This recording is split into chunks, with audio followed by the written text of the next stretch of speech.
Hi, we're back. Jim Conner here at SoCap 2016 at Formation in San Francisco. At the end of the day here, I've bumped into a guy that's got a phenomenal position, Bob Rabatsky here, who is a contract director of the USAID program, which is a very broad program that funds all types of social work, social innovation, impact investing. So Bob, welcome. Thanks for stopping by. Can you give us an overview of this impact investing through USAID? Great. Thanks, Jim, and happy to be here. Yes, we've been running this program for about 4 years, and it's part of the overall government's Feed the Future programming, and it's called Feed the Future Partnering for Innovation. Now, the U.S. government has begun to invest more and more money in these grand challenges that are funding companies who bring technologies that can solve problems. And in our case, we're focusing on agriculture technology that can help small farmers in the 19 Feed the Future countries in the developing world to become more productive and more profitable so that they can grow and help feed a growing world. So there's quite a bit of movement in what we call ag tech, technology for agriculture. Much of it is in productivity. Some of it is in detecting pathogens and keeping the food clean and all that stuff. Do you borrow into that, borrow those technologies or leverage those, or do you go invent new ones? Great question. So we fund off-the-shelf technologies. So technologies that have been market proven somewhere.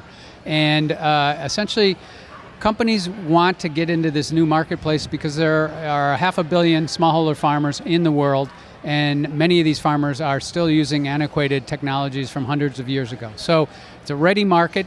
It's a difficult market to reach, and so they need some de-risk funding that we can provide through our competitive grant program. Okay, so when you say that the idea has been proven or validated, does that mean they've got paying customers, or they've got some, may I say, patents or some other milestone achievements?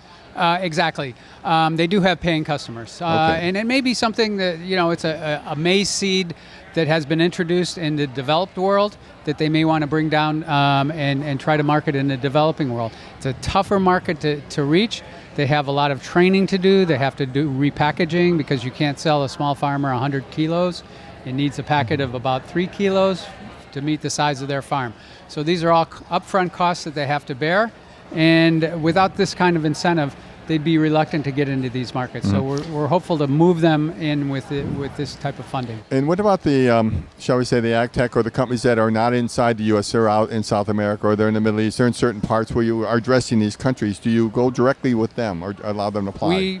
This is open to any country, any company that's selling into these countries. So it can be a locally based company, and we fund several of those already. It can be an international, it can be a multinational company. The website is, what is it?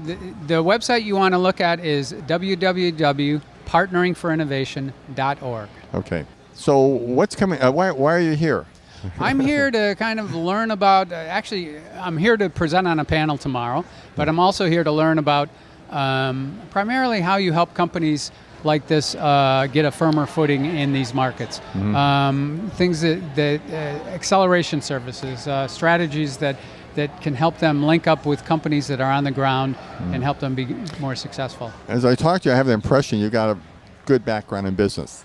I have a business and agricultural background. Oh, and agriculture. Yes. Yep, that's right. What did you do before this? I was a senior vice president for the very company I'm working for. I just pivoted over to manage a project. That's great. And so I've been working in agriculture development for about 30 years now.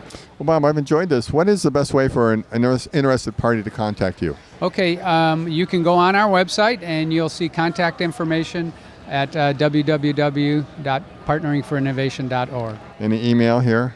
Yes, there is an email, bob@fintrack.com. You're a big wig there, I think. I was one of the first. That's a value of being one of the first. Great. Yep. Certainly enjoyed meeting you and your discussion. I wish you every success going forward. Thanks for the interview, Jim. Good.